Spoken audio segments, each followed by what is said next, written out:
All right. Well, for interview number 2 on this debut podcast of View from the West, we're just heading not too far away from Sterling. We're going down in the land of, Lena Winslow and Forreston. And you talk about any dominating 1A state program, it's probably in the Northwest Upstate Illini. So I'm welcoming Kyle Kampmier, the creator of NUIC Football. You can find it on Facebook, Twitter, and on YouTube. Kyle, thanks so much for being here.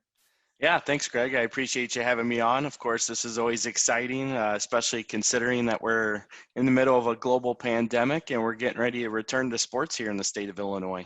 Yeah, so speaking of that, how did you, of all people, survive a fall with not only no high school football, but no Northwest Upstate Illini? You got nothing in your area. That's your whole life in the fall, I think. You're right. Me and Carrie are pretty committed to making sure that we get the area covered as far as football is concerned, and it was pretty bland here this past fall. It gave us a lot of time to reflect on a lot of different things, take a look at how we want to present our information going forward, starting with the 2021 season. Obviously, we're looking at quite a few teams from the NUIC leaving to go to 8-man football. So we're trying to put in plans to be able to cover both 11-man and 8-man football, and having the time off allowed us that time to take a look at those things. Awesome. Well, staying productive. That's the name of the game, I suppose. So yeah, absolutely. Well, hey, that you kind of, you led into my first question here. Let's talk a little bit about, before we talk about this upcoming season, looking down the road, the conference is shifting a little bit. You got some 8-man teams that are going to join in Milledgeville, and I think who else? Orangeville, Aquin, and then Polo's already done it for a year. But then on the other side of things, you got Fulton joining as an 11-man team. Is that official? Is that officially official yet? Fulton is officially joining at the start of fall of 2021. That is official. Okay. So what do we know as far as, is there going to be like a formal 8-man division and then an 11-man division, or do you know how things are going to shake out? I don't know yet. Obviously, there's enough teams with 7 from the NUIC playing 8-man football to where they could have that. Obviously, 8-man football did shift to begin in 2021 with the North and South region, which collectively will put all those NUIC teams facing each other regionally as the schedules break out. Most schools are looking to stay within the area. I know a lot of coaches are interested to see, as more teams join, if they could create their own conference as well. So it'll be interesting to take a look at what direction that heads. Overall, when you look at, the kind of 8-man wave, it seemed, as enrollments kind of, fluctuate and start to trend in the wrong direction, it seemed inevitable maybe in this part of the state. What are your thoughts on 8-man football and kind of the movement out there? Well, to be honest, I was never a huge advocate of 8-man football. I've always been an advocate of 11-man football. Obviously, with the changing landscape of football in the state of Illinois, I'm all about school camaraderie. I'm all about kids having the ability to play, learn how to play. And after taking in some 8-man games, both in Iowa and some of the games here in Illinois, you take a look at the different concepts that are there, and it focuses a lot on team speed. And then you start to look at the national recruiting scene, and you see a lot of national colleges that are looking at 8-man football players because of that speed that they are producing at that level. So I've warmed up to the idea of 8-man football. It was a lot of fun to watch. We were in we were in Polo for the Polo River Ridge semifinal game last year. And the speed of the game is no different. It's obviously a narrower field is the only difference, but the atmosphere and the gameplay, very similar to what you see in 11-man minus a few key players here and there. Do you think maybe there is the benefit for a team like River Ridge and maybe looking at a team like Milledgeville, that this maybe levels the playing field for them a little bit to where, in years past, they weren't always competitive in 11-man. Milledgeville had some highlight years, certainly, but then, that would follow by low numbers, low win totals. Looking at a team like River Ridge, is this something that you really think can spark the program? Well, you bring up a great program there in Milledgeville, because if you look at their body of work over the last 40 some years, they have highs and they have lows. And I mean, when their highs are high, they're very high, and when their lows are low, they're very low. And it's been a seesaw battle, and that's a perfect school to look at. They haven't had the consistency as a Polo or an Aquin in those terms, as far as having the right kids at the right times to compete on a year in, year out basis. I do think that them moving to 8-man is definitely the direction to go, along with a lot of these schools that are making that transition. Obviously, we still have a lot of opposers across the state that are pro 11-man football, because that's the way football's supposed to be played. But I think as we start seeing more of these teams grow, you're going to start to see more people begin to fluctuate. I mean, I was just taking a look at some information on Iowa's 8-man football, and they're extending to a second class starting in 2021. So they have 2 8-man division classes. So that's pretty cool to see. Absolutely. Talk a little bit about on the 11-man front with Fulton joining. Fulton was a perfect fit historically for the Three Rivers, but now it seems like, man, you couldn't find, I don't think, a better program to jump into the Northwest Upstate Illini. Fulton is definitely doing the right thing, jump into the NUIC, considering that their enrollment has dropped considerably over the past few years, and now they're consistently in a 1A school. Obviously, with that, we've been fortunate enough to see them as a program in the playoffs a couple different times over the last few years, most notably last year, their game with Aquin, which was pretty much a shootout battle. I mean, Aquin still won by 3 touchdowns, but considering the fact that Aquin was an undefeated team coming out of the NUIC and Fulton was 5-4 coming out of the Three Rivers, it was a very good game. And Fulton can provide a lot of competitive atmospheres moving forward. And I think the conference is definitely excited to have them on all fronts in all sports. The next campaign that you got to get going is to get Morrison to join them too, so we don't lose the battle of the wooden shoe here. Come on, I totally agree. I know that in the past there's been a lot of feelers going out to Morrison, and it's been one of those where Morrison in the past has always been wanting to join the NUIC, but in a football-only role, where the NUIC wants the schools to be in there on all fronts of the sports spectrum. And I personally would love to see Morrison join the NUIC. It's up to the NUIC committee and, of course, Morrison to make that happen. You got the pull out there now. So you just you start sprinkling out those feelers, and I think we'll get there. We'll get there someday. Right. Well, let's talk about the upcoming condensed short 6-week season. You think a 9-week season goes fast? This is going to be blink of an eye, man. Well, that's just it. You sit here and you go through a normal season and you're like, wow, it's week 3 already. And then you're in week 6 and week 9. And then all of a sudden you're doing your playoffs. And then the 5 weeks leading to the state championship game, while they go fast, they seem like they take the longest, because there's so much action packed into that, trying to figure out logistics on who's going where and who's playing who. Obviously the bracket helps play that out, but trying to get people to understand the home and away teams in a bracket scenario that IHSA has set up can sometimes be a little challenge, even though it's relatively easy on the grand scheme when you break it down. But this 6-season schedule is going to be quite fast paced, to say the least. Yeah, what are some teams to look for? And once we get through the teams, what are some players that you're looking for, you're keeping your eye on? Well, I mean, right now, if you don't announce Lena Winslow, you got a problem, right? That's right. They've won 4 state titles in the last 10 years, and they return quite a bit. Around the league, they're definitely the favorite once again heading into the postponed 2020 season, we'll call it, because it's hard to say 2021 yet. Yeah.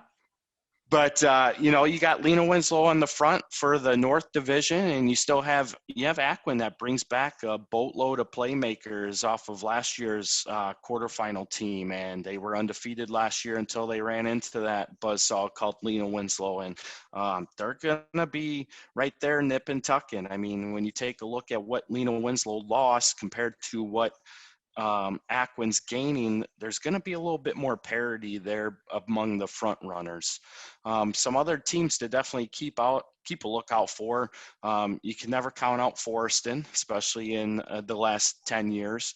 And then Orangeville has really started to put together some formulations. Obviously, they're one of the teams that are going to be transcending to 8-man, so this is their last go around, and I know that they're chomping at the bit to get some last-minute competition against the NUIC rivals that they do have. And Stockton and Dupec. I mean, Dupec obviously just hit the scene here recently with the co-op and rolled into the playoffs last year, a little excited, made it to the second round in that.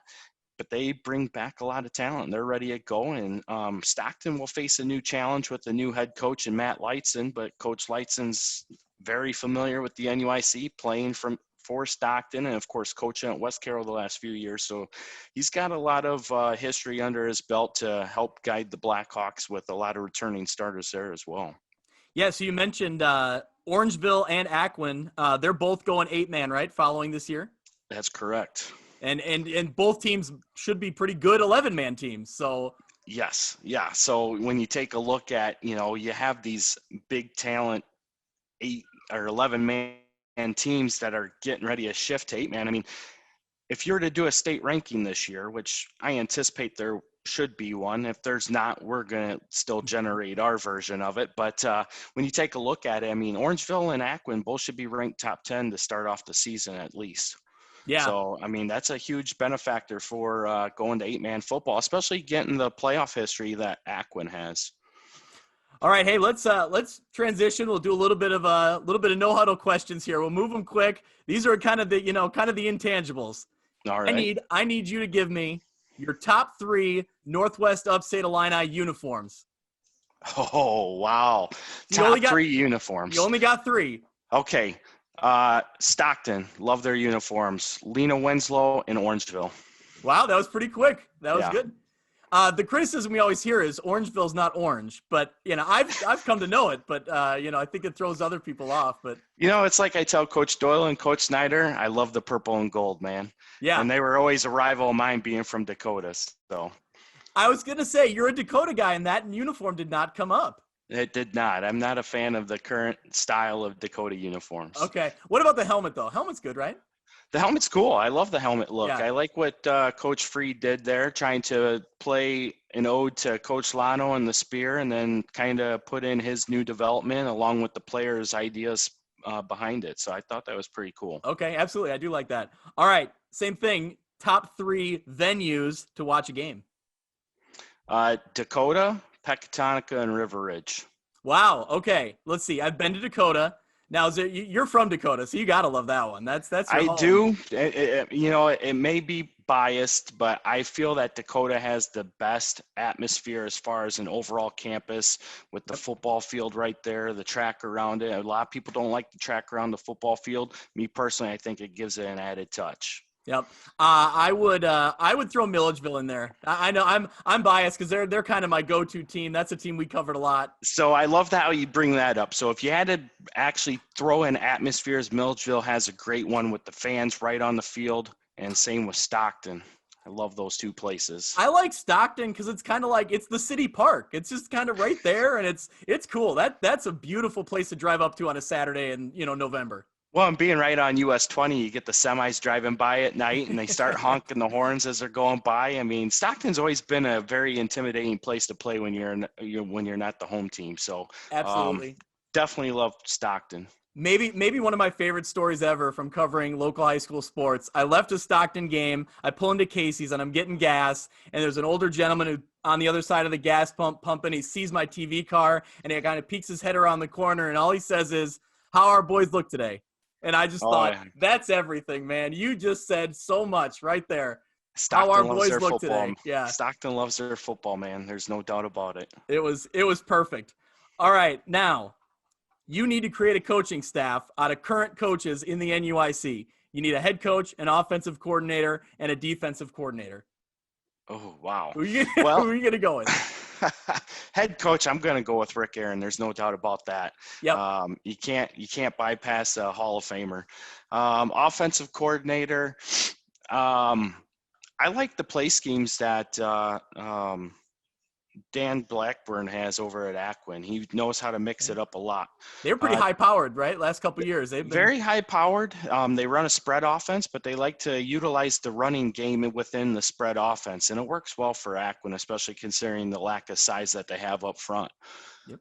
As far as the defensive coordinator, oh man, that's a tough one. A lot of great defenses, but I have to give the tip of the cap to Kyle Zick at Forston. He knows how. I mean, he's the head coach there now, but he was longtime defensive coordinator. Still runs the defense there. Does an excellent job with his defenses. I think you nailed it. Those are probably the exact perfect picks. But now we're getting harder. I know you know your NUIC history. So all time, you got 3 coaches that you're putting on a staff with head, offensive coordinator, and defensive coordinator all time. Can you do it? Oh, yeah. So head coach all time would definitely have to be John O'Boyle. When your name's on the scoreboard, I think that says something, right? It says a lot, and I have a lot of respect for Rick Aaron, obviously, as previously mentioned, but John O'Boyle would definitely be the tip of the cap, and I think Rick would agree with that. Offensive coordinator, I'm trying to think who would be a great offensive coordinator, but Rick wouldn't be a bad choice here, right? Rick's not a bad choice, and that would, Rick puts a lot of that responsibility in Kyle Benson, and they've been over the past 20 years with those two together, they've been able to formulate. So I have no problem putting Kyle Benson in that spot all time. All right. And defensive coordinator, we've had a lot of great defenses, but Mike Highland up at Galena for a long time under Coach Cordy, I would definitely give him the tip of the cap on that one. Awesome. I love it.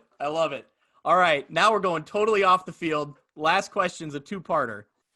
In the NUIC area, so this is going to encompass kind of a wide-ranging area here. Where's the best restaurant to get food? Oh man, there's so many. You can name a few. I'm giving you, most head coaches only have one town to worry about. You're trying to name them all. So yeah. So when we're in Lena and Stockton, we always like to go to Coaches. I think that's just a staple. Being there, they have great food, obviously great atmosphere, especially after a game. They do an excellent job. Down in Forston, go to what is it? Mimo's? Not Mimo's. Yeah, Mimo's. Okay. Yeah, the Maniscalcos. It's Mimo's down in Forston. They got great food as well. Heading down to Lanark would be Brothers. Yeah. Okay. And I haven't really hit any restaurants up in the Galena, East Dubuque area. Sure. But River Ridge, I can't think of the name of it, but there's that bar restaurant right on the corner as you're coming into Elizabeth there, right past the gas station. Excellent food there. All right. So the last part of the question, and you may know this from, where you go and where you stop after games. Where's the best place to hear about the glory days? You're going to sit down at a bar stool and you're going to start hearing guys talk about, the good old days. Where do you go to hear those stories? Well, you could go to the Corner Tap in Stockton. You could stop at the Rock City Tap in Rock City. Okay. Route 75 in Dakota, which is obviously a newer bar, but they're starting to get a big trend of after game atmosphere. And of course, there's that bar in Galena right down the street from the high school. I can't think of the name of it, but that'd be another good one to hit up. There is nothing I love more than walking into a place and seeing like high school memorabilia in the bar or in the restaurant. knowing like they get it, like they're into this community and they want to, want to embrace that. I love it. Oh, definitely, definitely. And I Yeah. think that's why a lot of people like coaches, because it's right in the middle of the road. Yeah, absolutely. Well, hey, is your wife Carrie? Thank her for the assist there on the restaurants and the bars Yeah, there. yeah. Carrie was back there giving me some input, so she was helping out on that one for sure. Awesome. Well, thank you so much for joining me. You guys do great work. I love it. For those who don't know, you can follow along weekly. You put out a video on Twitter or on YouTube, and you give kind of your your recaps and then your game previews. Really good stuff. You guys always your info, and it creates some interesting banter on the Facebook. I'll say that. Yes, it does, and I appreciate it. It's one of the things that we really enjoy doing. We put a lot of work into video preparation, and I know that it definitely gets to go to some of the players on some of the comments that we make, and coaches the same. So it is a lot of fun. It does generate some conversation, and creates a good atmosphere, I think. Well, as an old Ottawa Marquette alum, I know when to kind of just sit back and keep my mouth shut on that board. I know when to not say anything and just just let things go. Yeah, I mean, you've had some reason to cheer here recently with the Crusaders and what they've been able to accomplish over the past few years, and definitely looking forward to a big season out of Marquette again too. Yeah, if we could only get Forreston, they're always they're the thorn in our side the last couple times. So Yeah. anyway, great meeting up with you. Thank you so much, and we'll be in touch throughout the season, I'm sure. Sounds great, Greg. Thanks. All right, thanks a lot. Yep. Have a good one.